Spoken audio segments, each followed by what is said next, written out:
ಮುಖ್ಯಮಂತ್ರಿ ಎಚ್.ಡಿ. ಕುಮಾರಸ್ವಾಮಿ ಸರ್ಕಾರ ಘೋಷಿಸಿರುವ ಸಾಲ ಮನ್ನಾ ಯೋಜನೆಗೆ ಹಲವು ಕಠಿಣ ಷರತ್ತುಗಳನ್ನು ವಿಧಿಸಲಾಗಿದ್ದು, ಇದರಿಂದಾಗಿ ರೈತರಿಗೆ ಹಾಗೂ ಸಹಕಾರ ಬ್ಯಾಂಕ್ಗಳಿಗೆ ಹೆಚ್ಚಿನ ಅನುಕೂಲ ಆಗುವುದಿಲ್ಲ ಎಂದು ಡಿಸಿಸಿ ಬ್ಯಾಂಕ್ನ ಪ್ರಭಾರ ಮುಖ್ಯ ಕಾರ್ಯನಿರ್ವಹಣಾಧಿಕಾರಿ ತಾವರ್ಯ ನಾಯಕ್ ಅಭಿಪ್ರಾಯಪಟ್ಟರು. ಸಹಕಾರ ಸಂಘದ 1 ಲಕ್ಷ ರೂಪಾಯಿ ರಾಷ್ಟ್ರೀಕೃತ ಬ್ಯಾಂಕಿನ 2 ಲಕ್ಷ ರೂಪಾಯಿ ಸಾಲ ಮನ್ನಾ ಮಾಡುವುದಾಗಿ ಸರ್ಕಾರ ಹೇಳಿದೆ. ಸಹಕಾರ ಸಂಘದಲ್ಲಿ ಬೆಳೆ ಸಾಲ 50,000ದಿಂದ 1 ಲಕ್ಷ ರೂಪಾಯಿ ಮಾತ್ರ ಕೊಡುತ್ತಾರೆ. ರಾಷ್ಟ್ರೀಕೃತ ಬ್ಯಾಂಕಿನಲ್ಲಿ 3 ಲಕ್ಷ ರೂಪಾಯಿವರೆಗೆ ಬೆಳೆ ಸಾಲ ಸಿಗಲಿದೆ. ಆದರೆ ಸಹಕಾರ ಬ್ಯಾಂಕಿನಲ್ಲಿ ಪಡೆದವರು ಕಡ್ಡಾಯವಾಗಿ ಅಲ್ಲಿಯೇ ಮನ್ನಾ ಮಾಡಿಕೊಳ್ಳಲು ದಾಖಲೆ ನೀಡಬೇಕೆಂಬ ಮೌಖಿಕ ಆದೇಶ ಸಂಕಷ್ಟಕ್ಕೆ ದೂಡಿದೆ. ಹಲವು ರೈತರು ಸಹಕಾರ ಸಂಘದ ಅಲ್ಪ ಸಾಲ ಬಿಟ್ಟು ರಾಷ್ಟ್ರೀಕೃತ ಬ್ಯಾಂಕಿನ ಸಾಲ ಮನ್ನಾ ಮಾಡುವಂತೆ ದಾಖಲೆ ನೀಡಿದ್ದಾರೆ. ಆದರೆ ಸಹಕಾರ ಸಂಘದಲ್ಲಿ ಬೆಳೆ ಸಾಲ ಪಡೆಯದ ರಾಷ್ಟ್ರೀಕೃತ ಬ್ಯಾಂಕಿನಲ್ಲಿ ಬೆಳೆ ಸಾಲ ಪಡೆದು ಸುಸ್ತಿಯಾಗಿದ್ದರೆ ಮಾತ್ರ ಸಾಲ ಮನ್ನಾ ಮಾಡುವಂತೆ ಕಂದಾಯ ಇಲಾಖೆ ಬ್ಯಾಂಕ್ ಅಧಿಕಾರಿಗಳಿಗೆ ಸರ್ಕಾರ ವಿಡಿಯೋ ಕಾನ್ಫರೆನ್ಸ್ನಲ್ಲಿ ಸೂಚಿಸಿದೆ. ಸಾಲ ಮನ್ನಾಕ್ಕೆ ರೈತರ ರೇಷನ್ ಕಾರ್ಡ್ ಮತ್ತು ಆಧಾರ್ ಕಾರ್ಡ್ಗಳನ್ನು ಕಡ್ಡಾಯವಾಗಿ ಸಲ್ಲಿಸಬೇಕು. ಈಗ ರೇಷನ್ ಕಾರ್ಡ್ ಇಲ್ಲದ ರೈತರ ಪಹಣಿ, ಆಧಾರ್ ಕಾರ್ಡ್ ದಾಖಲೆ ಕೊಡಲು ಹೋದರೆ ಬ್ಯಾಂಕ್ ಒಪ್ಪುತ್ತಿಲ್ಲ. ಅಲ್ಲದೆ ಸರ್ಕಾರ ರಚಿಸಿರುವ ಸಾಫ್ಟ್ವೇರ್ನಲ್ಲೂ ಕೂಡ ಕಡ್ಡಾಯ ಮಾಡಲಾಗಿದೆ. ರಾಜ್ಯ ಸರ್ಕಾರ ಈಗ ಸಹಕಾರ ಹಾಗೂ ರಾಷ್ಟ್ರೀಕೃತ ಬ್ಯಾಂಕ್ಗಳಿಗೆ ದಾಖಲೆ ಸಲ್ಲಿಸಿ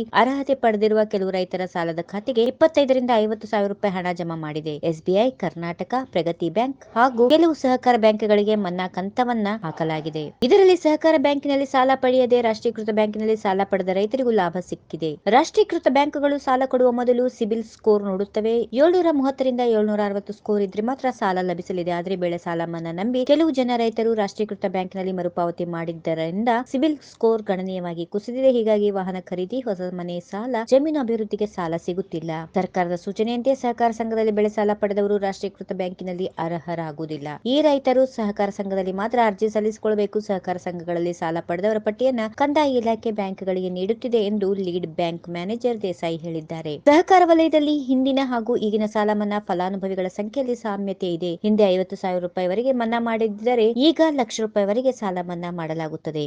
ಈ ವಿಡಿಯೋ ನಿಮಗೆ ಇಷ್ಟವಾದಲ್ಲಿ ಲೈಕ್ ಮಾಡಿ, ಶೇರ್ ಮಾಡಿ, ಸಬ್ಸ್ಕ್ರೈಬ್ ಮಾಡಿ.